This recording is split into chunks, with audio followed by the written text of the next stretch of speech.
Hari ini kita mau ngaji tentang utang. Urusan utang ini urusan menarik. Alhamdulillah wa syukrulillah wala haula wala quwata illa billah. Assalatu wassalamu ala Sayyidina Muhammadin Rasulillah wa ala alihi wa ashabihi wa man tabi'ahu wa mawala. Asyhadu an la ilaha illallah wahdahu la syarikalah wa asyhadu anna Muhammadan abduhu wa rasuluh la nabiyya ba'dah.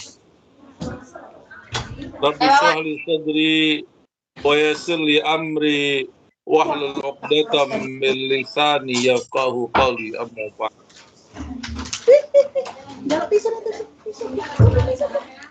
Sudah siap yang mau ngaji?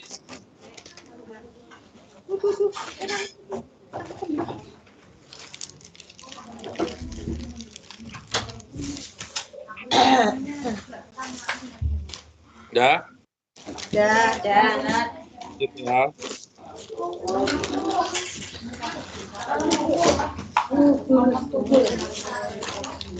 Yang lain ayo keluar. Keluar yang di dalam. Cerita tentang utang ini luar biasa.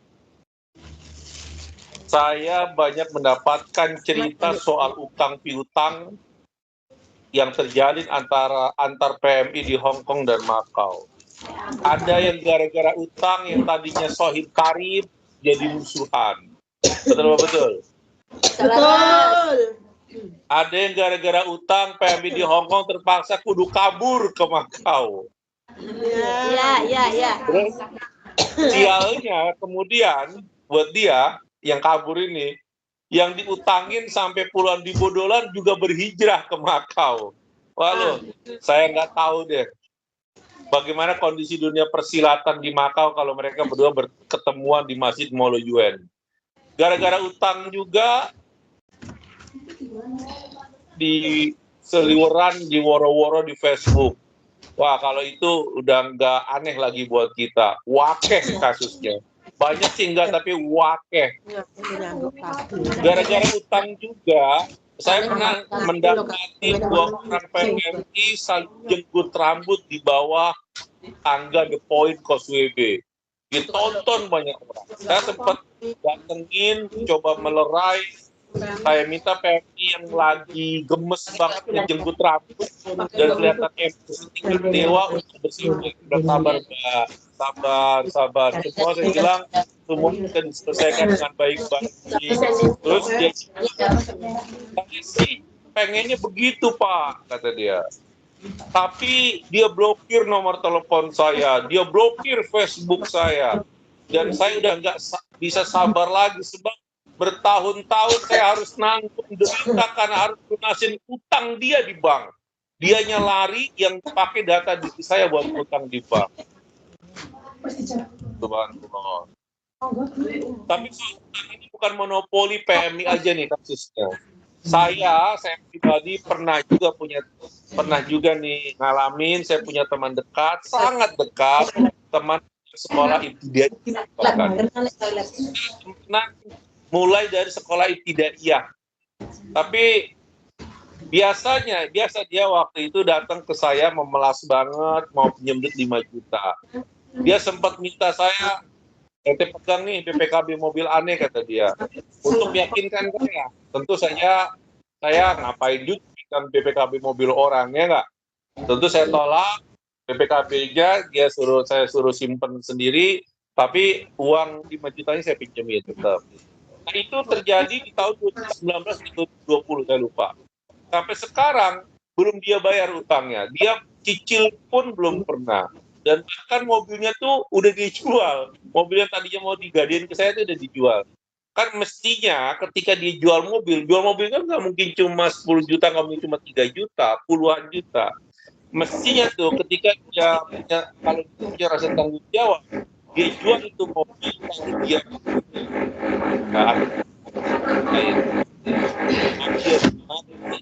hasil penjualan mobil itu. Nah, dulu teman saya ini kalau ada perlu apa-apa dia selalu kontak saya, atau kalau saya sedang pulang ke Cengkareng dia datang minta tolong saya bantu. Mestinya nih, ketika yang 5 juta dia bayar, kan setelah itu dia masih bisa pinjam duit ke saya 10 juta misalnya. Dan saya pasti kasih insya Allah, karena rekodnya bagus. Karena dia nggak bayar utangnya, sekarang nggak berani nongol atau menyapa saya lewat WhatsApp, boro-boro ketemu. Nah, ini yang hadir di pengajian ini, mudah-mudahan nih, ya. Tapi saya mau tanya, kira-kira ada nggak yang masih punya utang sama orang tuh? Tidak ada. Insya Allah nggak. Nah, kalau ada, Insya Allah nggak punya utang malah diutangin, Pak. Saya segera lunasi. Kalau belum pegang duit banyak, sebanyak utangnya, setidaknya kita cicil semampu kita tiap bulan, tiap minggu. Sedikit-sedikit aja, $100, $300. Ada $1.000 kita cicil $1.000. Tunjukkan bahwa kita punya komitmen untuk membayar dan melunasi utang kita. Biar apa? Biar orang yang pernah menolong kita hatinya tenang, tidak berburuk sangka. Ya, jangan sampai ada santrinya Ustadz Abu Saza, jemaah ngajinya Bang Razak, ini punya utang, bayar, lalu jadi buronan. Jadi teman-teman, dalam berutang itu tersimpan tanggung jawab moral dan hukum yang harus kita penuhi. Dalam Islam, melunasi utang diartikan sebagai kewajiban yang harus ditunaikan. Ayat yang dalam Al-Quran, teman-teman, ayat terpanjang Al-Quran itu ada menjelaskan surah Al-Baqarah tentang utang. Silakan dengan ayat tersebut ialah ayat 282 dari surat Al-Baqarah. Jika kita baca Al-Quran, pasti akan mendapati ayat tersebut memenuhi 1 halaman penuh pada juz ketiga surah Al-Baqarah itu. Panjangnya ayat tersebut memberikan pertanda kepada kita tentang seriusnya Al-Quran membahas persoalan utang piutang. Setidaknya ada 3 persoalan utama yang dibahas dalam ayat terpanjang dalam Al-Quran tersebut, yaitu pentingnya kita membuat bukti tertulis dan persoalan utang. Yang kedua,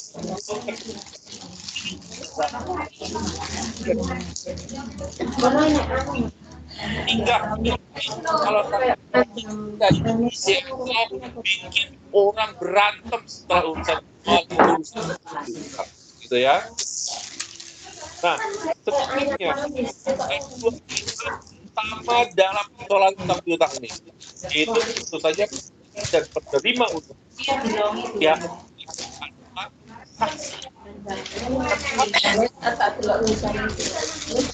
Mbak Endang, print penting di print. Keutamaan seseorang yang memberikan utang dengan niat saudaranya sesama muslim, dengan niat membantu sesama muslim saudaranya. Begitu mudah seorang tulus membantu saudaranya dengan berikan hukum. Bahkan dalam perjalanan Rasulullah SAW, saat peristiwa Isra Mi'raj itu, Rasulullah melihat di pintu surga tertulis bahwa sedekah dibalas oleh Allah 10 kali lipat. Sementara memberikan utang pahalanya lebih besar, yaitu 18 kali lipat. Dalam hadis yang diriwayatkan oleh Anas bin Malik, Rasulullah SAW menceritakan itu akan musliabi enak. Jadi ketika malam surga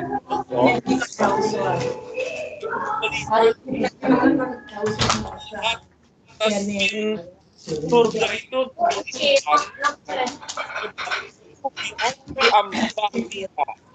sedekah itu akan diganjar 10 kali lipat.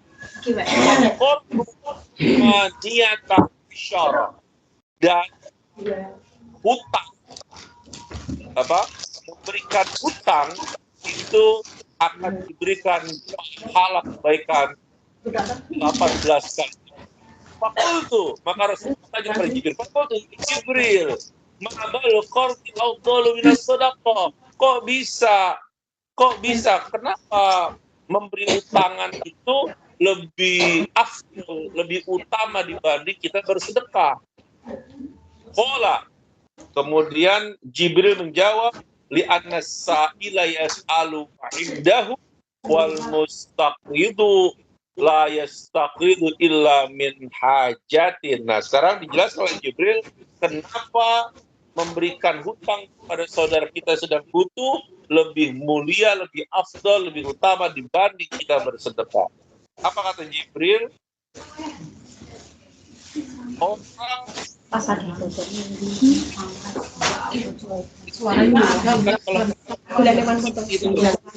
Suaranya ada. itu ya dalam keadaan mempunyai harta, sedangkan orang yang berutang dia tidak akan berutang kecuali dalam keadaan butuh. Nah, sebaliknya pada pihak yang itu kan kepada orang yang ngasih utangan, sebaliknya pada pihak Rasulullah SAW memberikan peringatan agar jangan terlalu gampang berutang jika tidak ada kondisi darurat. Diriwayatkan dari Uqbah bin Amir, Rasulullah SAW bersabda, la tukhifu anfusakum ba'da amniha. Jangan kalian meneror diri kalian sendiri. Nah, sebelumnya kalian tidak ada aman. Maka ya Rasulullah, pada para sahabat bertanya, apa itu ya Rasulullah? Qala dayn. Rasul menjawab, itulah hutang. Dengan berhutang, kita itu diri kita sendiri. Hadis bisa jadi sektor yang mengancam keamanan kita.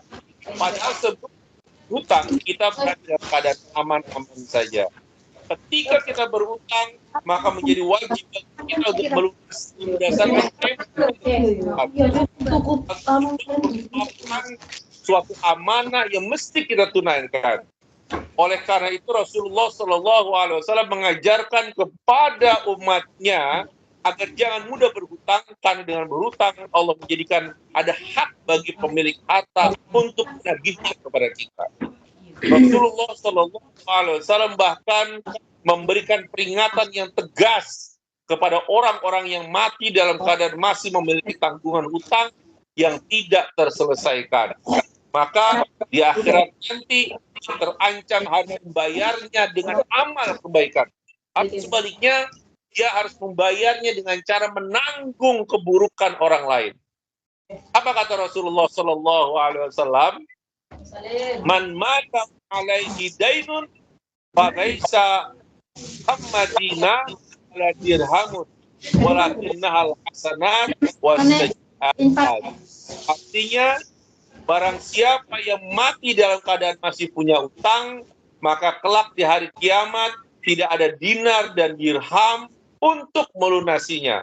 Namun yang ada hanyalah kebaikan atau keburukan untuk melunasi utang-utang itu. Nah, ini peringatan keras dari Rasulullah Shallallahu Alaihi Wasallam. Oleh karena itu, teman-teman, sudah sepatutnya kita, jika kita berutang, saat sudah jatuh tempo dan kita memiliki harta untuk melunasinya, maka secepatnya kita lunasi utang tersebut.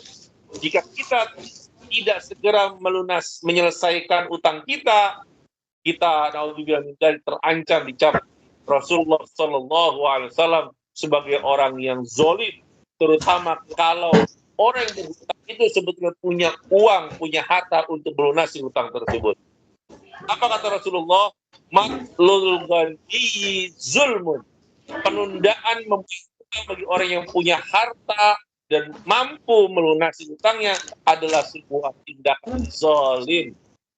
Nah, teman-teman, sebetulnya nih, utang itu hal yang biasa dalam kehidupan kita. Bisa dibilang utang adalah bagian dari dinamika kehidupan ekonomi yang sering kali tidak terhindarkan. Nah, utang yang biasa itu akan menjadi luar biasa karena tidak ada kesadaran dan kemauan kuat dari orang-orang yang berhutang, orang yang pernah minta sebutan itu untuk melunasi utang. Benar apa benar? dia datang nangis ngebujuk, dia dia butuh itu, kemudian orang yang mungkin punya duit segitu-segitunya nolongin dia. Udah ditolongin, dia komplain, tidak dibayar utangnya. Nah ini, apalagi sekarang zaman pinjol, pinjaman online. Mudah-mudahan santri ITN dan aktivis cahaya ini nggak ada yang terjerat pinjol ya. Amin. Pinjol ini, juga kesadaran si peminjam yang rendah untuk mengembalikan pinjamannya. Saya browsing di internet, berdasarkan laporan dari Otoritas Jasa Keuangan (OJK), nilai penyaluran pinjaman online yang legal, kita bicara yang legal, yang terdaftar di OJK, itu di bulan Maret 2024 mencapai 22,76 triliun. Dari jumlah tersebut, kemudian pada bulan Mei 2024, ditemukan kasus gagal bayar senilai 1,88 triliun. Waduh, itu kayak apa? Gitu. Nggak pernah gitu. Rambut ada gambar nah, yang online legal memasuki data pinjaman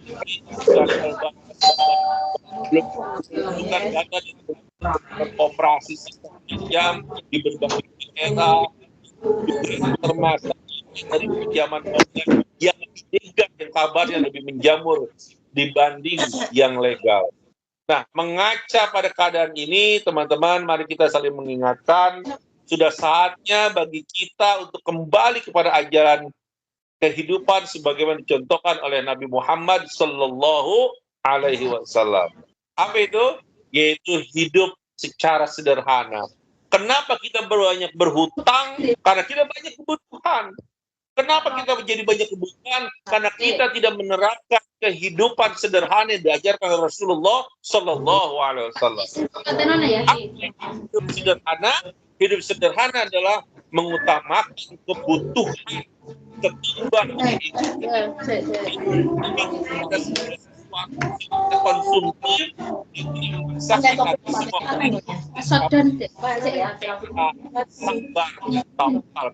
Subhanahu wa Ta'ala. Insya Allah, teman-teman, kesadaran tidak akan membuat kita celaka.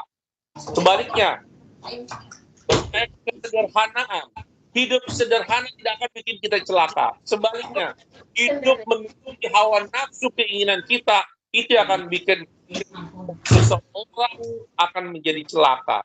Dan hidup sederhana tidak akan menghinakan diri kita di hadapan manusia, apalagi di hadapan Allah Subhanahu wa Ta'ala. Akhirnya, mari kita sama-sama berdoa agar kita semua terbebas dari kebutuhan dan keinginan yang memaksa kita untuk berhutang. Na'udzubillah, tsumma na'udzubillah min dzalik.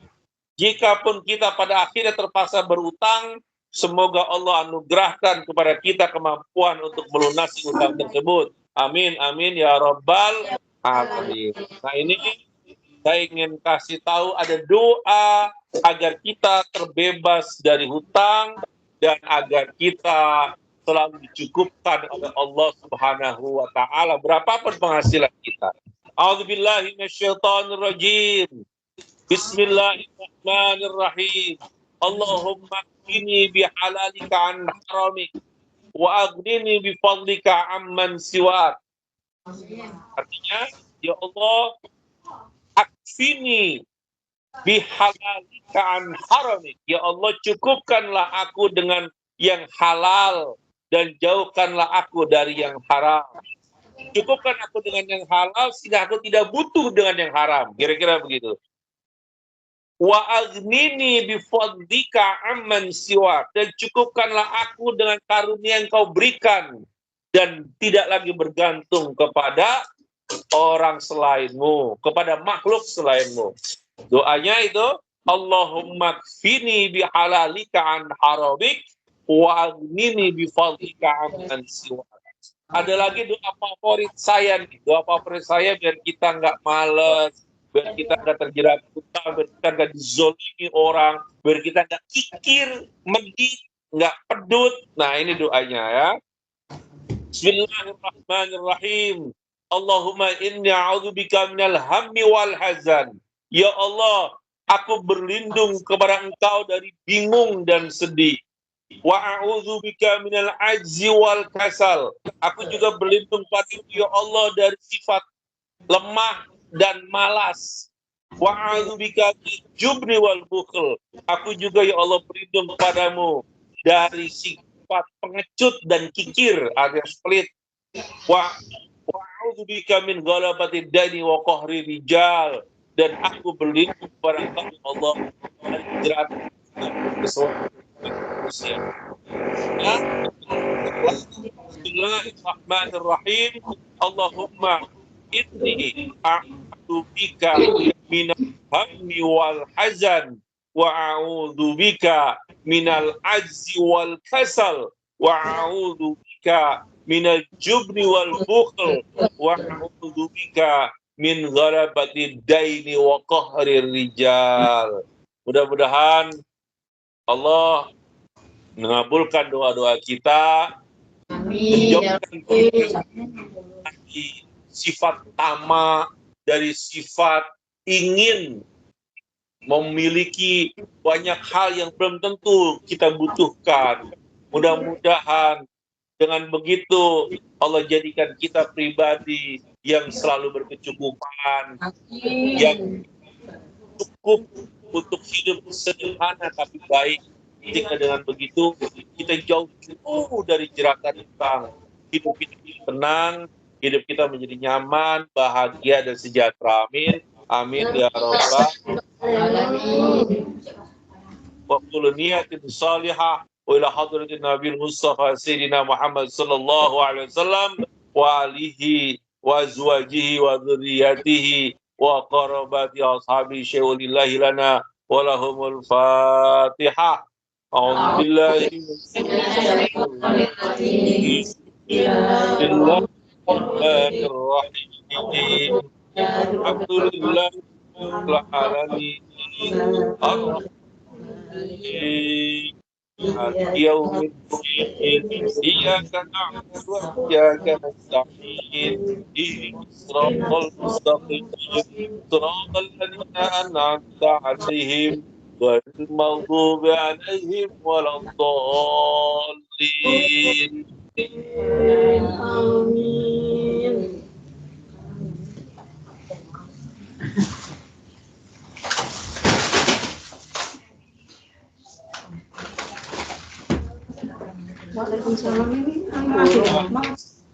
Teman-teman, sebelum kita akhiri, mari sama-sama kita berdoa untuk menutup ngaji kita pada siang hari. Bismillahirrahmanirrahim. Alhamdulillahirabbil alamin hamdan syakirin hamdan na'imin hamdan yuafi ni'amatika fi mazidah ya rabbana lakal hamdu kama yanbaghi li jalal karim wa azim sultan. Allahumma ighfir lana wa liwalidina warhamhuma rabbana asghara. Allahumma lil muslimin wal muslimat wal mu'minina wal mu'minat al-ahya'i minhum wal amwat innaka antas sami'ul qaribul mujibud du'at ya qadiyal hajat. Allahumma aslih lana dinana alladhi huwa ismatu amrina wa aslih lana dunyana allati fiha ma'ashuna wa aslih lana akhiratana allati la fiha ma'aduna waj'alil hayata ziyadatan lana fi kulli khair waj'al mauta rahatan lana min kulli syarr. Allahumma ij'al khaira umurina akhirah wa khaira amalina khatimah wa khaira ayyamina yawmana nalqaka fi. Allahumma rahmatik wa azaima maghfiratik wassalamata min kulli ithmin wal ghanimata min kulli bir wal fawza bil jannah wan najata min an-nar. Allahumma ahsin aqibata fil umuri kulliha wa ajirna min khizyi dunya wa adzabil akhirah. Allahumma aqsim lana min khashyatika ma tahulu bihi bainana wa baina ma'asiyatika wa bi ta'atika wa ma tuballighuna biha jannatak wa bil yaqini ma tuhawwinu bihi alaina masa'ib ad-dunya wa matti'na bi asma'ina absarina wa quwwatina ma ahyaytana waj'alhu warithan minna waj'al tha'rana 'ala man zalamana وانصرنا على من عادانا ولا تجعل مصيبتنا في ديننا ولا تجعل الدنيا أكبر همنا ولا مبلغ علمنا ولا تسلط علينا من لا يرحمنا اللهم لا تدع لنا ذنبا إلا غفرته ولا هما إلا فرجته ولا دينا إلا قضيته ولا حاجة من حوائج الدنيا والآخرة إلا قضيتها يا الله يا أرحم الراحمين ربنا آتنا في الدنيا حسنة وفي الآخرة حسنة وقنا عذاب النار وصلى الله على نبينا محمد وعلى آله وأصحابه الأخيار وسلم تسليما كثيرا والحمد لله رب العالمين. Seperti biasa teman-teman, mohon maaf keliru dari apa yang saya sampaikan atau cara saya menyampaikannya ada yang kurang berkenan di hati teman-teman. Jika dengan saling maafkan, ngaji kita pada sore hari ini hanya menghadirkan kebaikan, berkah, dan ridho dari Allah Subhanahu wa Ta'ala. Ini ngomong lagi berapa derajat di Hong Kong ini? 17 derajat. Lebih roh. 15 Ustaz. Di bawah 15 Dingin, Ustaz. Dingin. Aduh, udah berarti 13 sampai 16. berarti pakaiannya udah kayak robot ya. Belum. Lagi di luar ini Masih biasa aja. masih biasa. Sudah pakai jiyong lawa. Kalau di luar iya. Berarti ya tangan itu kalau jangan sampai lagi dingin kena air panas suatu nyuci segala macam itu nanti bisa pecah-pecah tuh. Jadi kalau habis kayak begitu jangan lupa pakai sarung tangan, setelah itu pakaiin Vaseline atau apalah gitu ya. Yang Vaseline yang tutup dulu itu biasanya. Itu bisa menghindari kita dari pecah. Kan saya juga 10 tahun di sana gitu. Jadi kira-kira itulah yang salah satu ikhtiarnya untuk menyelamatkan tangan kita. Karena kalau udah sampai luka di sini, ya Allah, ya teman-teman tahu lah dulu waktu awal tahu ya nggak? Terima kasih Pak Ustaz. Saya pamit dulu. Wallahul muwaffiq ila aqwamit thoriq.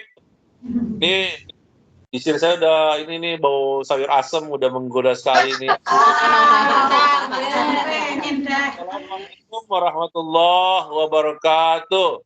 Waalaikumsalam. Masa oncom nggak Ustaz? Istrinya bau sayur asem ya. Oncom di goreng rasa. Oke, saya pamit ya. Salam buat Ibu. Ya, insya Allah.